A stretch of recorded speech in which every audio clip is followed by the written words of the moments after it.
Hi viewers, welcome to అమ్మా videos. Kusumakumari at Pushpa NN7. ఈరోజు మనం అమృత ఫలాల గురించి తెలుసుకుందామండి. అమృత ఫలం అంటున్నారు, విసిరికాయని చూపిస్తున్నారు ఏంటండి అంటారా? ఉండండి చెప్తాను. కథా కమామీష ఏంటో మరి వీడియో చివరిదాకా చూడండి. నచ్చినట్టయితే లైక్ చేయండి, షేర్ చేయండి, కామెంట్ పెట్టండి. కొత్తగా నా ఛానల్ చూస్తున్నవాడు మాత్రం తప్పకుండా సబ్స్క్రైబ్ చేసుకోండి, మర్చిపోకండి. నాకు మీరు చూస్తూ ఉండండి, ఇలాగే సపోర్ట్ చేస్తూ ఉండండి. ఒక్కసారి సబ్స్క్రిప్షన్ చాలు, ఓకేనా? మరి వీడియోలోకి వెళ్ళిపోదాం పదండి. అరటి పండుని అమృత ఫలం అంటారు. అమృత తుల్యమైన ఫలం అంటే అమృతంతో సమానం. ఎందుకంటే మరి విటమిన్ B6 ఉంది, ఫైబర్ ఉంది, గుండె ఆరోగ్యానికి, జీర్ణక్రియకి, అట్లాగే వెంటనే శక్తిని ఇస్తుంది, జీర్ణ వ్యవస్థను మెరుగుపరుస్తుంది అని చెప్తూ ఉంటారు పెద్దవాళ్ళు. అందుకే దీని అమృత ఫలం అని అన్నారు. మరి కానీ షుగర్ వాళ్ళకి ఇది పనికిరాదని చెప్పి, ఎందుకంటే ఇందులో గ్లూకోజ్ సహజంగానే అందుతుంది అనమాట. అసలే వారి బాడీలో ఎక్కువ ఉన్నప్పుడు దీన్ని తినకూడదని అలా చెప్తూ ఉంటారు అన్నమాట. పొటాషియం కోసం ఈ అరటిపండుని వాడతారు.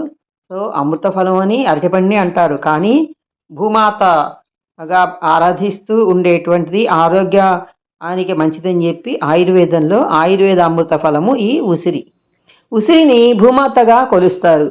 ఎందుకంటే దేవదాన సంగ్రామంలో కొన్ని అమృత బిందువులు పొరపాటున భూమి మీద పట్టడంతో పుట్టిందే ఉసిరి అన్నది మన పెద్దవాళ్ళు చెప్తుంటారు.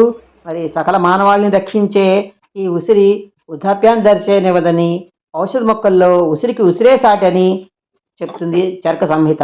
అందుకే ఆయుర్వేద అమృత ఫలం ఉసిరి. అందుకే ప్రతి వ్యక్తి కూడా జీవితకాలంలో ఎప్పుడన్నా ఒక్కసారైనా సరే 5 ఉసిరి చెట్లు నాటాలని చెప్తూ ఉంటారన్నమాట. సాక్షాత్తు శ్రీ మహావిష్ణువు స్వరూపంగా అత్యంత పవిత్రమైనదిగా పరిగణించబడే ఈ ఉసిరి చెట్టు విష్ణువుకి ఇష్టమైన వృక్షం. ముఖ్యంగా అమలక ఏకాదశి నాడు కార్తీక మాసంలో ఈ చెట్టుని పూజించడం జరుగుతుంటుంది. దీని కింద కూర్చుని ఈ నీడలో పూజించటం, ప్రసాదాలను తీసుకోవటం, భోజనాలు చేయటము, దాన్నే వన సమారాధన అంటారు కదా. వెళ్తూ తోటలకు వెళ్ళి భోజనం చేస్తుంటారు. ఇలా చేస్తారు. ఎందుకంటే మరి విష్ణువుతో పాటు లక్ష్మీదేవి కూడా అక్కడ నివసిస్తూ ఉంటుందని. అలాగే మనం అనుకున్నట్టుగా విసిరికాయ భూమాత అని ఇంకొక రకంగా, ముగ్గురు, మరి భూమాత అయినా లక్ష్మీదేవి ఇంకొక రూపమే కదా. మరి ఇలా చేయటం వల్ల ఏంటంటే ఇట్లా చెట్టు కింద కూర్చొని పూజలు చేయటం, ప్రసాదం తినటం, లేదా అందరూ కలిసి వనభోజనాలు చేయటం కనీసం ఒక్కసారైనా చేయాలట. అలా చేస్తే దాని ప్రసాదం తీసుకుంటే, ఇలా చేయటం వల్ల సంపద అంటే ధనవంతులు అవుతారు, ఆరోగ్యంగా ఉంటారు, పాపాల నుండి విముక్తిని పొందుతారు. ఒకవేళ మంచి వాళ్ళు అయితే ఇంకొంచెం వాళ్ళకి జ్ఞానోదయం, జ్ఞానం లభిస్తూ ఉంటుందన్నమాట అని మన విశ్వాసం, ముఖ్యంగా హిందువుల విశ్వాసం. మరి విష్ణువు, బ్రహ్మ, మహేశ్వరు త్రిమూర్తులు అందరూ కలిపితేనే ఉసిరి చెట్టు అని పవిత్రంగా చూస్తూ ఉంటారు. మరి అలాగే లక్ష్మీదేవి కొలువై ఉంటుంది కదా. మరి ఇట్లా పూజించడం వల్ల భక్తుల కోరికలు నెరవేరుతాయి, విష్ణుమూర్తి సంతోషిస్తాడు, మోక్షాన్ని ప్రసాదిస్తాడు అని. అయితే విష్ణు పురాణం ప్రకారం హిరణ్యాక్షుడితో యుద్ధం చేస్తున్నప్పుడు విష్ణువు కళ్ళ నుంచి సంతోష భాష్మాలు రాలేని, అవి భూమి మీద పట్టడం వల్ల ఉసిరి చెట్టు జన్మించిందని ఒక నమ్మకం ఉంటుందన్నమాట. అలాగే మరి ఆధ్యాత్మిక ప్రాముఖ్యత గల ఈ ఉసిరిని అమృత ఫలం అని పిలుస్తారు, ముఖ్యంగా ఆయుర్వేదంలో. అంటే ఎందుకనంటే శరీరానికి ఆరోగ్యాన్ని ఇచ్చే ఔషధ గుణాలు కలిగినటువంటి పండు గనక, అందుకనే అమృత ఫలం. మరి అందుకే కదా దీపాలు వెలిగిస్తూ ఉంటాము, ఉసిరి చెట్టు కింద పవిత్రంగా చూసుకుంటూ ఉంటాము, చక్కగా పూజలు చేస్తూ ఉంటాము ఆ చెట్టుకి, జ్ఞానం, ఆరోగ్యం మరియు ఐశ్వర్యం కోసం ఇలా మనం చేయటం జరుగుతూ ఉంటుంది. అమృత ఫలం అని మరి ఎలా పేరు వచ్చింది అంటే, రోగనిరోధక శక్తి ఉంది, విటమిన్ C ఉంటుంది కదండి ఇందులో పుష్కలంగా. అది జలుబు, ఫ్లూ, అలాగే ఇన్ఫెక్షన్లు ఏమైనా ఉంటే కనుక వాటి నుండి రక్షణ కల్పిస్తుంది ఇది కనుక తింటే. రోజు కొంచెం తింటే మంచిదన్నమాట. జీర్ణక్రియ మెరుగుపడుతుంది, ఫైబర్ ఎక్కువగా ఉంటుంది కదా అందుకని. అది ఎవరికైనా మలబద్ధకం ఉంటే కాన్స్టిపేషన్ అది తగ్గించి విష పదార్థాలు లోపల ఉంటే కనుక బయటికి పంపించేస్తూ ఉంటుంది. సరే, పొడి జుట్టు రాలడాన్ని, చుండ్రు నివారణకి, జుట్టుకు అనమాట ఈ ఉసిరాకు రసం కనుక పట్టిస్తే యాంటీ ఏజింగ్గా పనిచేస్తుంది. అంటే మన చర్మానికి కూడా మచ్చలు లేకుండా మెరుపుగా ఉండేటట్టుగా చూస్తుంది అనమాట. మరి మధుమేహ నియంత్రణ, షుగర్ ఉంటారు కదా, షుగర్ ఉన్న వాళ్ళకి వాటిని దాని నియంత్రణలో ఉపయోగపడుతుంది ఈ ఉసిరికాయ రసం. మరి అలాగే మనందరికీ తెలుసు కంటి చూపుకి మరీ మంచిదండి. కెరోటిన్ ఇందులో ఉంటుంది కనుక సహాయపడుతుంది అనమాట. కంటి చూపుని మరింత కాంతివంతంగా కనిపించేటట్టుగా తయారు చేస్తుంది. అలాగే ముఖ్యంగా మనందరికీ ముఖ్యమైనది గుండె కదండి. ఆ గుండె, ఎముకల ఆరోగ్యం ఇవన్నీ కూడా వీటిని ఆ గుండెలో కొలెస్ట్రాల్ రాకుండా తగ్గించి ఆరోగ్యంగా ఉంచి మరి ఎముకల్ని బలోపేతంగా చేయటానికి సహాయపడుతుందనమాట. అది ఖాళీ కడుపుతో కొంచెం ఉసిరి రసం కానీ లేదా పొడి కానీ తేనెతో తీసుకుంటూ ఉండేవాళ్ళు అదివరకు రోజుల్లో. మరి ఇంతవరకు ఎవరు తీసుకోకుండా ఉంటే కనీసం ఎప్పటి నుంచన్నా తీసుకుంటే కనుక మన ఆరోగ్యానికి చాలా మంచిదండి. మరి ఇందులో దీన్ని పచ్చడి చేసుకుంటాం, పప్పు చేసుకుంటాం, మురబ్బా అని ఆ రూపంలో కూడా మనం చేసుకుంటూ ఉంటాము. అలా నిల్వ ఉంచుకొని దొరికే రోజుల్లో నిల్వ ఉంచుకొని మనం ఆరోగ్యానికి మన ఆరోగ్యం కాపాడుకోవటానికి దీన్ని వాడుకుంటే చాలా మంచిది. అయితే చలికాలంలో మాత్రం జాగ్రత్తగా ఉండాలి. ఏదైనా కొద్దిగా తీసుకోవాలి, అతిగా తీసుకోకూడదు కదా. ఇన్ని ప్రయోజనాలు ఉన్నాయి ఈ ఉసిరికాయ వల్ల. అయితే పూర్వం మన పెద్దవాళ్ళు రాత్రిపూట కూడా అడిగేవాళ్ళు పిల్లలు ఉసిరికాయ వేయమని. ఉసిరికాయని అనకూడదు రాత్రిపూట, నల్ల పచ్చడి అన్నట్టు, లేకపోతే అదే అనాలంట. అసలు పలకూడదు అన్నమాట ఉసిరి అనేది. రాత్రిపూట అడిగితే ఏం చెప్పేవాళ్ళు తెలుసా? వేసుకోకూడదు రాత్రిపూట అని చెప్పేవాడు. ఎందుకని అంటే దేవుడు ఉన్నాడు అని చెప్పాడు. అంతకన్నా ఏం తెలుస్తుంది పిల్లలకి చెప్తే కదా. కానీ ఏంటంటే ఎందుకు తినకూడదంటే ఈ ఉసిరికాయలో సి విటమిన్ ఉంది కదా, దండిగా మెండుగా. ఇది రాత్రిపూట తింటే మరి రాత్రిపూట జీర్ణ వ్యవస్థ బాగా పనిచేస్తూ ఉంటుంది కదా. ఇది కూడా పెరిగిపోయి మల్టిపుల్ అయిపోయి ఆమ్లాన్ని ఇంకా ఎక్కువ పెంచుతుంది. ఎక్కువైతే ఏమవుతుంది? కట్ చేసినట్టు అవుతుంది కదా, లోపల ప్రేగులు అవన్నీ కూడా తినేసినట్టుగా అవుతుంది. అంటే ఎఫెక్ట్ అవుతుంది, మనకి ఆరోగ్యానికి మంచిది కాదు. అది అన్నం కూడా సరిగ్గా జీర్ణం కాదు. మరి అన్నం సరిగ్గా జీర్ణం కాకపోతే ఏమవుతుంది? గుండె మంటగా ఉంటుంది అజీర్తి చేయటం వల్ల. అంతేకాకుండా ఇంకొంచెం ఎనర్జీని ఉత్పత్తి చేస్తూ ఉంటుంది ఈ ఉసిరి. ఆ మంటని ఇంకొంచెం పెంచుతూ ఉంటుంది అనమాట. మనం నిద్ర కూడా పోలేమన్నమాట. రక్త ప్రసరణ వేగం పెరుగుతుంది. అందుకే రాత్రి సమయంలో నిద్ర కూడా పట్టదు, ఇబ్బందులు పడతారు. అందుకనే రాత్రిపూట ఈ ఉసిరికాయ తినకూడదు అని చెప్పారు. ఇదంతా ఎందుకు పిల్లలకి ఇవన్నీ అర్థం కాదని చెప్పి దేవుడు ఉంటాడు, దేవుడు మనం రాత్రి ఆయన పడుకొని మనం తినకూడదు అని చెప్తారన్నమాట. అలాగే ఇందులో సూర్యశక్తి దాగుంది. సూర్యునికి ఎంత పవర్ ఉందో అంత పవర్ ఇందులో ఉందన్నమాట. కాబట్టి ఆదివారం కూడా మనం తినకూడదుట, దూరం పెడతా. ఆదివారం తినకూడదు, రాత్రి కూడా తినకూడదు. ఎందుకంటే ఇంకొంచెం పవర్ ఎక్కువ అవుతూ ఉంటుంది ఈ ఉసిరికాయకి. ఇది మరి సైన్స్లో ఉన్నటువంటి రహస్యాన్ని శాస్త్రవేత్తలు కనుక్కున్నారు. అర్థమైందా? మరి ఆదివారం నాడు, మరి రాత్రింబగళ్ళు, సప్తమి నాడు పగటిపూట ఉసిరి పచ్చడి తింటే మరి లక్ష్మి ఉండదుట కనుక అందుకని నిషేధం అని చెప్పారు. ఇదంతా సరేనండి.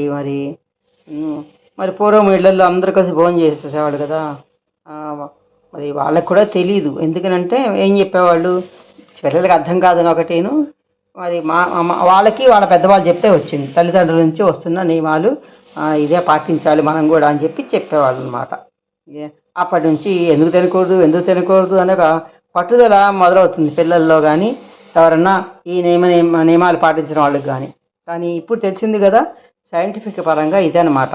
ఇదంతా బయటికి తెలియకుండా ఊరికే మన ఆచారం ప్రకారం తినకూడదు అని చెప్పేవాడు అనమాట. దీన్ని ఉద్దేశించి ఒక శ్లోకం కూడా ఉంది. ఆ శ్లోకం ఏంటో చెప్పుకుందామా? భానువారే దివారాత్రం సప్తమ్యాంచ తథా దివా ధాత్రీఫలం నరస్యాద్యహ్య లక్ష్మీ కో భవేత్ సదా వీర్యహానిరియ సోహాని ప్రజ్ఞాహానిస్తదైవ చ భవేజ్జస్మాత్ తతో రాత్రౌ ధాత్రీం యత్నేన వర్జయేత్. ఇవన్నీ మనం ఇప్పుడు చెప్పుకున్నాం కదా, ఆ అర్థమంతా ఈ శ్లోకంలో ఉందన్నమాట. మరి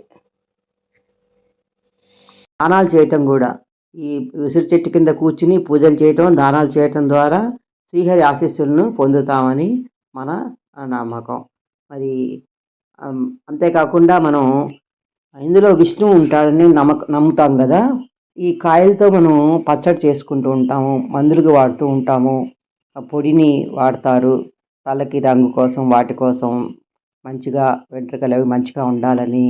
మరి అంతటి విసిరికాయ మరి నా ఇప్పుడు తలకి నల్లబడుతుందని చెప్పి వాడతాం కదా. ఎందుకని నల్లగా అవుతుంది తరుగుతుంటేను అని కూడా మనకి అనిపిస్తూ ఉంటుంది కదా, చేతులు నల్లబడిపోతాయి. కానీ మనం ఆ పచ్చడిని పచ్చడి కోసం తప్పదు కదా, తప్పకుండా తరుగుతూ ఉంటారు. పూర్వం రోజుల్లో కత్తిపీటలు అవి పెట్టి తరుగుతున్నప్పుడు మొత్తం నల్లగా నల్లగా చేతులు ఏమిటి, ఆ తరిగిన రసం కూడా నల్లగానే ముందుగానే కొంచెం వరకు నల్లబడుతూ ఉండేవి. దంచినా కూడా అంతే, ఎంత దంచినా మనం గింజలు తీసుకోవాలి కదా, మనం విడదీస్తాం కదా. ఆ గింజ నుండి ఆ కండను విడదీసేటప్పుడు మన చేతులు, అక్కడున్న ప్రదేశాలు అన్నీ కూడా నల్లబడటం జరిగేదండి.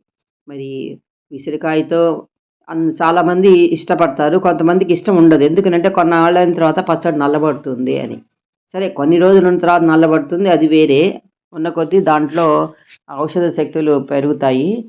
కానీ మరి ముందుగానే మనం ఆ పని చేస్తున్నప్పుడే అట్లా నల్లగా ఉండి చేతులన్నీ పాడైపోయి తొందరగా తగ్గకుండా నలుపుదనం ఉండాలంటే, అంటే అస్సలు నల్లబడకుండా ఉండాలంటే నేను ఈరోజు ఒక టిప్పుతో నేను చాలా తరిగానండి. 1 కిలో కాయలు తెప్పించాను.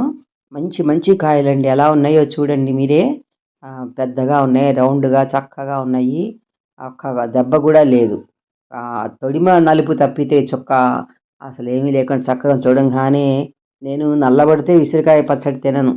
అటువంటి దాన్ని నేనే మరి చేద్దామని చెప్పి ముందుకొచ్చాను. చేస్తూ ఉంటాం, మామూలుగా తరుగుతూ ఉంటాం. మనం తిన్నా తినకపోయినా ఇంట్లో వాళ్ళ కోసం చేయాలి కదా, చేస్తూ ఉంటాము. సో ఎందుకో ఒక థాట్ వచ్చిందన్నమాట. ఆవకాయ చాలా ఇష్టంగా తింటాం. మరి ఇది నల్లబడుతుందని చెప్పి కొంచెం కొన్నాళ్ళైన తర్వాత తినము, మిగతా వాళ్ళకి వేస్తూ ఉంటాం. నేనైతే ఆ పని చేస్తూ ఉంటాను. కానీ ఈసారి ఇలా చేశాను. ఇలా చేసినందువల్ల చివరి దాకా కూడా చెయ్యి కానీ, వేళ్ళు కానీ, ఆ చుట్టుపక్కల కానీ నల్లబడకుండా, నలుపు రంగు అనేది రాకుండా జాగ్రత్తగా చేశాను. జాగ్రత్తగా అంటే గబగబానే చేశాను. కానీ నేను పాటించిన టిప్పుని మీకు తెలియచేద్దామని వీడియో చేయడం జరిగింది. మరి వీడియో చివరిదాకా చూడండి. మరి నచ్చుతుంది. నచ్చినట్టయితే లైక్ చేయండి, షేర్ చేయండి, కామెంట్ పెట్టండి. నా ఛానల్ని ఇప్పుడే చూస్తున్నట్టయితే తప్పకుండా సబ్స్క్రైబ్ చేసుకోండి. కొత్త వాళ్ళు ఒక్కసారి చేసుకుంటే చాలండి, సపోర్ట్ ఇవ్వండి. ఇప్పటి వరకు విషయాలు వింటూ, కథల్ని వింటూ, ఈ ఉసిరిక ఫలితాలను, ఆమ్ల ఫలం, ఆయుర్వేద ఫలం, అమృత ఫలం గురించి వింటూ చూస్తుంటారు నేను ఎలా తరిగా అనేది. మరి అప్పటి నుంచి తరుగుతూనే ఉన్నానండి. మరి ఏమి సామాన్యం అండి, పైగా పెద్ద పెద్ద కాయలు. కిలో అంటే 2 షేర్ల లెక్క. పూర్వం రోజుల్లో షేర్లు కింద అమ్మేవాళ్ళు కదా, ఇవి 2 షేర్లు అనమాట. చూసారు ఎంత పెద్దగా ఉందో, కండ ఎంత ఉందో చూడండి. ఎంతసేపు తరిగాను, నాకు 2.5 గంటల పైనే పట్టింది. కాకపోతే మీకు స్పీడప్ చేసి నేను కొంతవరకు వీడియోలు తీసి అవి పంపించి చూడండి. చెయ్యి ఎక్కడన్నా నల్లబడిందా, తెల్లగా కనిపిస్తుంది. చెయ్యి అంటే అరిగి మాత్రమే. దానికి ఏంటంటే అంటే అదురు కత్తిపీట, పెద్ద పెద్ద కత్తిపీటలు వాడేవాళ్ళం నేను నా చిన్నప్పుడు, మొన్నటి వరకు కూడా. ఈసారి ఎందుకో అనిపించింది అంత కాదు, ఏదో ఒక ప్లాన్ చేయాలని చేసేస్తా. ఏం చేశాను, ఈ కట్టర్ పెట్టుకున్నా. ఈ కట్టర్తో కూడా మరి చేశాను కదా, మొత్తం నా చెయ్యి అక్కడే ఉంది కదా, ఇవి కూడా అక్కడే ఉన్నాయి కదా, ఏమాత్రం నల్లబడ్డాయా. ఇలా చెయ్యండి. చేసి ఇప్పుడు మనం చూడండి ఎన్ని ముక్కలు వచ్చాయో. పేరుకి నేను అర కిలోనే తరిగాయి. అరకిలో అంటే ఒక సేరు. ఇంకొక సేరు ఆవకాయ కోసం కూడా, అది కూడా టిప్పుగానేనండి. దీని మీదే తిప్పా అనమాట. రౌండ్గా తిప్పేశాను, ఒక రౌండ్ మొత్తం కాయ అంతా గోలుగా. అంటే భూమికి అక్షాంశ రేఖ ఉంటుంది చూసారు, అట్లా.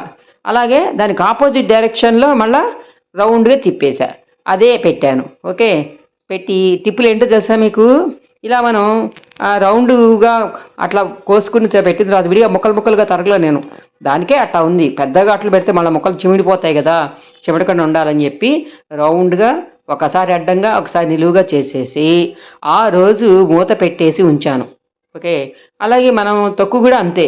ఇప్పుడు నేను ఇవన్నీ తరిగా కదా, ఒక 1/2 కిలో కాయలు తరిగా, అంటే ఒక సేరు కాయలు తరిగినవి ఏం చేశాను, మిక్సీ వేసేసి ఒక దాంట్లో పెట్టుకున్నాను. జాడీ కానీ వెడల్పాటి దాంట్లో కానీ ముందు పెట్టుకుంటే తర్వాత కలుపుకున్నాక జాడీలు అని పెట్టుకోవచ్చు. కాకపోతే మంచి ప్లాస్టిక్ ఉంటుంది కదా, మంచి మనకు అన్నిటికీ ఉపయోగపడేది, ఫుడ్ ప్లాస్టిక్ కదా అంటారు కదా, అట్లా మంచి మందపాటి వాటిల్లో కనుక మనం పెట్టుకుని ఉంటే, స్టీల్ వాటిలో అయితే మళ్ళీ చిల్లబుడతాయి, నల్లబడుతుంది గిన్నె. ఇనుము కదా, చిల్లు కూడా పడతాయి. అట్లాంటి పచ్చళ్ళు అట్లాంటి పెట్టుకోకూడదు. కాబట్టి వీటికి జాడీలు మొత్తం సీసాలు కానీ, గాజు సీసాలు కానీ, పెద్ద పెద్దవి 2 కిలోలు అట్లా ఉంటాయి కదా, వాటిల్లో కానీ. ఎందుకంటే కొంచెం మొత్తం ఎక్కువగా ఉంది కదా ఆ పదార్థం, అందుకని అలాంటి వాటిల్లో పెట్టుకుని నేను పసుపు కూడా పెట్టలేదండి. పసుపు పెట్టినా కానీ ఆ చర్య దీంట్లో కలుస్తుంది, నల్లబడుతుందని పసుపు ఆ రోజు కూడా దేంట్లోనూ వేయలేదు. అంటే మిక్సీ వేసిన దాంట్లోనూ వేయలేదు. ముక్కలు తరిగి మిక్సీ వేస్తాం కదా ఉసిరిగా పచ్చడి అంటే, మన కొబ్బరి పచ్చడి టైపులో కొంచెం ఆరెంజ్ షేడ్లో వస్తుంది కదా ఆ పచ్చడి. మనం మొత్తం తయారు చేసుకున్న తర్వాత తిరగమాత అవి చేసుకున్న తర్వాత అది అన్నమాట మెత్తగా ఉండేది. దీన్ని మిక్సీలో వేసేసి మెత్తగా చేసి ఇదిగోండి చూడండి ఎలా వచ్చిందో, చక్కగా వచ్చింది కదా. ఒక రోజు అట్ట పెట్టేసా, మెత్తగా ఉంది. ఇంకా మూడో రోజున కొంచెం పసుపు వేసి ఉప్పేసి కలిపాను. అప్పుడు అది ఇప్పటికి ఎన్ని రోజులు ఏందండి, 15 రోజులు అయింది. చూడండి ఎలా ఉందో. అలాగే ఆవకాయ చెప్పే కదా మీకు ఎట్లా తరిగాను నేను, అలా ఖర్చులు పెట్టుకున్నా. మరి ఇంత కష్టపడ్డానండి, ఇంత కష్టపడ్డాను. మళ్ళీ నేను పిసికాను, పసుపేసి ఉప్పేసి పిసికాను ఆ గుజ్జు. అంటే ఆవకాయకి కాదు, అది పచ్చడి కోసం అని చెప్పి మనం తురుముకున్నది. మరి అయినా కానీ నల్లబడలేదు. ఇదండి టిప్పు. చూశారు కదా, ఇప్పటికి కూడా చూసారా చెయ్యి ఎట్లా ఉందో. అస్సలు నల్లబడల, ఇసుమంతా కూడా నల్లబడల. కాకపోతే అరిగి కొంచెం తెల్లగా ఉంది, కానీ పులుపు కనుక పడితే ఎట్లా ఉంటుందో అది. మరి నచ్చింది ఆ వీడియో నచ్చినట్లయితే లైక్ చేయండి, షేర్ చేయండి, కామెంట్ పెట్టండి. కొత్తగా నా ఛానల్ని ఇప్పుడే చూస్తుంటే సబ్స్క్రైబ్ చేసుకోండి మర్చిపోకండి. చూస్తున్నానండి అమ్మా videos, Kusumakumari @kusma997. Keep watching my channel. We will meet again in the next video. Bye.